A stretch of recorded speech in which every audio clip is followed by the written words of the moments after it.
एक रहस्यमयी यक्षिनी का शिकार। आकर्षक शुरुआत। रात 12 बजे खेत में एक राक्षसी के साथ बिना कपड़ों के होकर लड़का संभोग करता था। यह कोई साधारण घटना नहीं थी, बल्कि एक खौफनाक रहस्य था जिसे सुनकर आपकी रूह कांप जाएगी। एक ऐसा खेल जिसमें हर साल एक युवक अपनी जान गंवा देता था, लेकिन किसी को इसकी सच्चाई पता नहीं थी। यह कहानी है एक खूबसूरत यक्षिनी की, जो हर अमावस्या की रात अपने शिकार को प्रेम और वासना में फंसाकर उसे मौत के घाट उतार देती थी। लेकिन ऐसा क्यों? आखिर क्यों वह हर साल एक युवक को चुनती थी? और इस बार उसका शिकार बना वह युवक, जो बस अपनी प्रेमिका पाने की चाहत में इस जाल में फंस गया। यह कहानी आपके रोंगटे खड़े कर देगी। कहानी की शुरुआत। एक गांव का युवक जो अपनी प्रेमिका की तलाश में था, एक दिन अपने मामा के घर गया। वहां उसे एक लड़की पसंद आई, लेकिन जब उसने उसे प्रपोज किया तो लड़की ने उसे ठुकरा दिया। यह अस्वीकार उसे अंदर से तोड़ गया। हताशा और निराशा में डूबा वह युवक अपने खेतों में काम करने लगा। एक दिन देर रात तक खेत में काम करते करते उसे महसूस हुआ कि उसके पीछे कोई खड़ा है। जब उसने मुड़कर देखा तो वहां कोई नहीं था। अगली रात भी वही एहसास हुआ। यह सिलसिला कुछ दिनों तक चलता रहा, जिससे वह विचलित होने लगा। एक दिन जब वह खेत के पास एक मंदिर के नल से पानी पीने गया तो वहां उसे एक वृद्ध साधु मिला, जिसकी उम्र 108 वर्ष थी। युवक ने साधु से पूछा, बाबा, क्या आप वही हैं जो मुझे खेत में दिखते हैं? बाबा मुस्कुराए और बोले, बेटा, मैं नहीं, लेकिन मुझे पता है कि तुम किस चीज की तलाश में हो। युवक चौंक गया। बाबा ने आगे कहा, यदि तुम सच में अपनी प्रेमिका पाना चाहते हो तो तुम्हें एक कार्य करना होगा। युवक उतावला होकर बोला, बाबा, मैं हर काम करने के लिए तैयार हूं। बाबा ने गंभीर स्वर में कहा, तुम्हें एक ये यक्षिनी के साथ शारीरिक संबंध बनाने होंगे।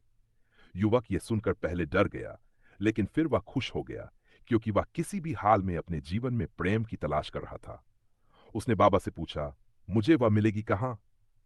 बाबा उसे गांव के पास एक तालाब के किनारे ले गए और बोले, अमावस्या की रात ठीक 12 बजे इस वृक्ष के नीचे एक सिंदूर का डिब्बा, 5 नींबू, 2 लौंग और 2 अगरबत्ती रखनी होगी।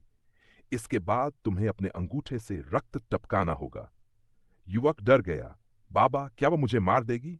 बाबा बोले, यदि तुम ये नहीं करोगे तो तुम्हारा शरीर बर्बाद हो जाएगा और मेरी उम्र तुम्हें लग जाएगी और मैं जवान हो जाऊंगा। युवक घर लौट आया, लेकिन बाबा की बातें उसके दिमाग में घूमती रहीं। जैसे जैसे अमावस्या का दिन नजदीक आता गया, वह कमजोर पड़ने लगा, जबकि बाबा दिन ब दिन जवान होते जा रहे थे। युवक के माता पिता ने उससे पूछा कि उसे क्या हो रहा है, लेकिन वह कुछ नहीं बता सका। आखिरकार अमावस्या की रात उसने बाबा की बात मानने का फैसला किया।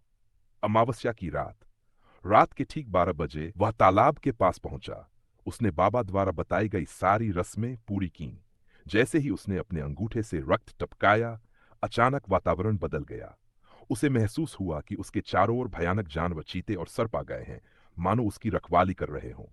फिर अंधेरे से निकलकर एक असाधारण सुंदर स्त्री प्रकट हुई, इतनी सुंदर कि स्वयं देवराज इंद्र भी मोहित हो जाते। युवक उसे देखते ही मोहित हो गया। उसने देखा कि वह बिना कपड़ों के तालाब में स्नान कर रही थी। उसका मन काम वासना में डूबने लगा। नहाने के बाद वह युवती बाहर आई और धीरे धीरे युवक के पास आई। उसने पूछा, बाबा ने तुम्हें क्या बताया था? युवक ने कांपते हुए कहा, मुझे सब कुछ याद है। यक्षिनी मुस्कुराई और बोली, तुम जो भी वरदान मांगोगे मैं तुम्हें दूंगी।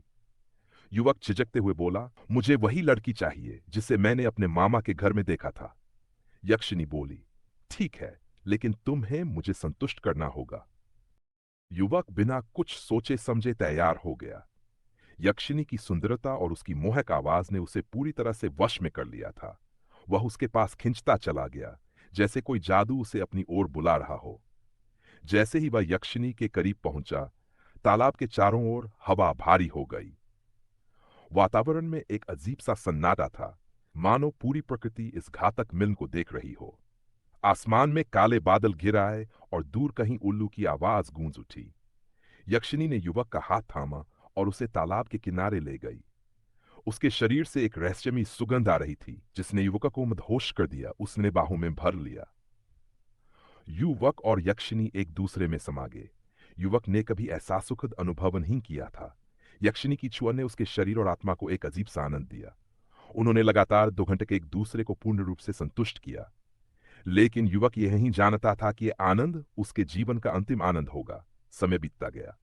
जब सब कुछ समाप्त हुआ, युवक थककर जमीन पर गिर गया। उसकी आंखें भारी होने लगीं, मानो उसकी पूरी शक्ति चूस ली गई हो। वह आंखें बंद करने ही वाला था कि अचानक उसे महसूस हुआ कि यक्षिनी का स्पर्श बदल गया है। यक्षिनी का असली रूप। युवक ने धीरे धीरे अपनी आंखें खोलीं, लेकिन जो उसने देखा, उससे उसकी आत्मा कांप उठी। यक्षिनी का स्वरूप अब पहले जैसा नहीं था। वह अब एक भयंकर राक्षसी में बदल चुकी थी। उसके लंबे लंबे नाखून और लाल चमकती आंखें एक डरावने अंत की चेतावनी दे रही थीं। उसके होठों से काले धुएं की लकीरें निकल रही थीं और उसकी त्वचा अब काली भयावह हो चुकी थी। युवक का दिल जोर जोर से धड़कने लगा। उसने उठने की कोशिश की, लेकिन जैसे ही उसने हिलने की कोशिश की, यक्षिनी ने उसकी छाती पर अपने नुकीले नाखून गड़ा दिए। तुम अब मेरे हो चुके हो, यक्षिनी ने भयावह आवाज में कहा। युवक ने चीखने की कोशिश की, लेकिन उसकी आवाज मानो गले में ही अटक गई। यक्षिनी ने धीरे धीरे अपने नाखूनों को उसके पेट में धंसाना शुरू किया। युवक की आंखें दर्द से फटी जा रही थीं, लेकिन उसके शरीर में इतनी ताकत नहीं थी कि वह खुद को छुड़ा सके। खून की धारा जमीन पर बहने लगी। एक पूर्व नियोजित बलि, बाबा ये सब देख रहे थे। उनकी आंखों में कोई दया नहीं थी। वे बस मुस्कुराए और बोले, यह खेल हर साल खेला जाता है। तुम भी उसी खेल का हिस्सा थे। युवक की सांसें अब धीमी होने लगी थीं। यक्षिनी ने एक झटके में उसका सिर धड़ से अलग कर दिया और पास के एक पेड़ की डाल पर लटका दिया। तालाब के पानी में युवक की परछाई अब नहीं दिख रही थी। वहां अब सिर्फ अंधेरा था। बाबा ने गहरी सांस ली और तालाब की ओर देखा, जहां यक्षिनी फिर से अपनी सुंदरता में बदल गई थी। अगले साल फिर मिलेंगे, बाबा ने मुस्कुराते हुए कहा और अंधेरे में गायब हो गए। अब सवाल यह उठता है, अगला शिकार कौन होगा?